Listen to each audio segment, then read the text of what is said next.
Okay, good, good, good. How are you, Master Zak Song? It's so pleasure to meet you, finally. Yeah, finally meeting you. Yes, we've known since last year, but this is really first time actually. I feel like I already know you through your old videos, training videos. Yes, finally meeting you. I am so happy to have you today. Thank you so much. I'm a myofascial release practitioner. All right. We kind of Yes, work on the connective tissue. it's like cleaning up the energy, like acupuncture stuff. I don't do acupuncture. I use Massage. some electric, but by hands, just releasing the connective All right. tissue.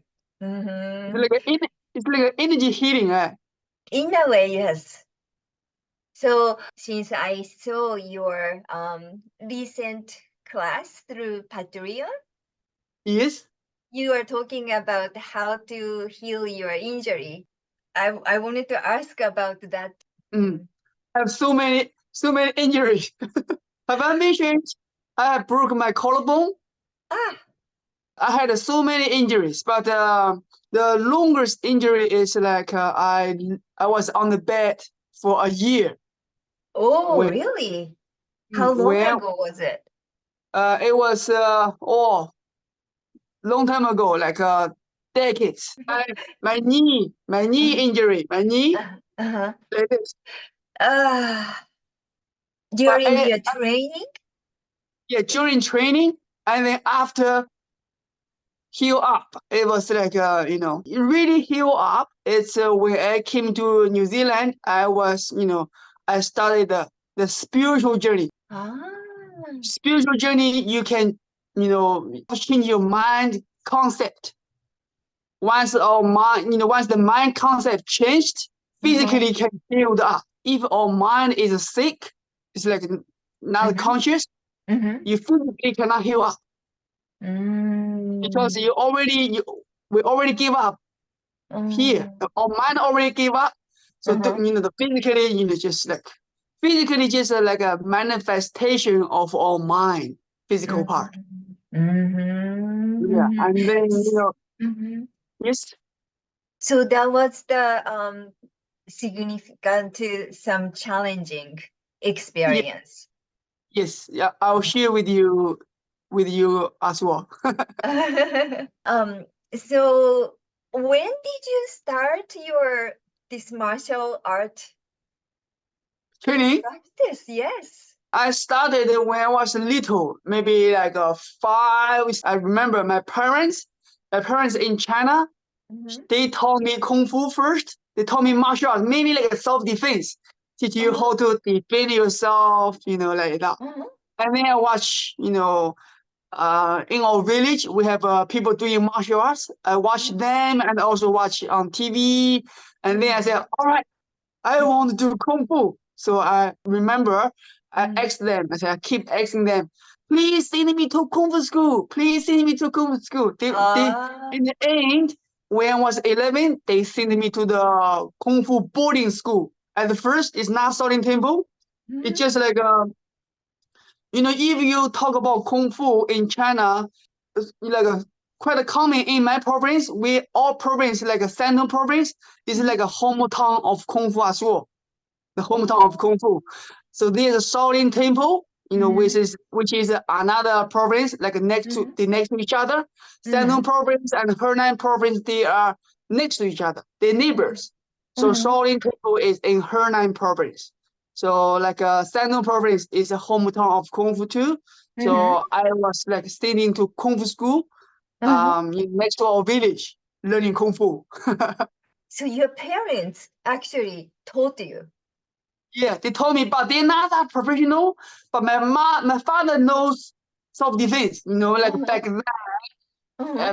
very back then, traditionally people know some martial arts traditionally. And my Mm-hmm. father, Mm-hmm. he's a he's very interested in martial arts, kung fu. So Mm-hmm. that's why Mm-hmm. he's Mm-hmm. learning himself and learning with others, and then he taught me.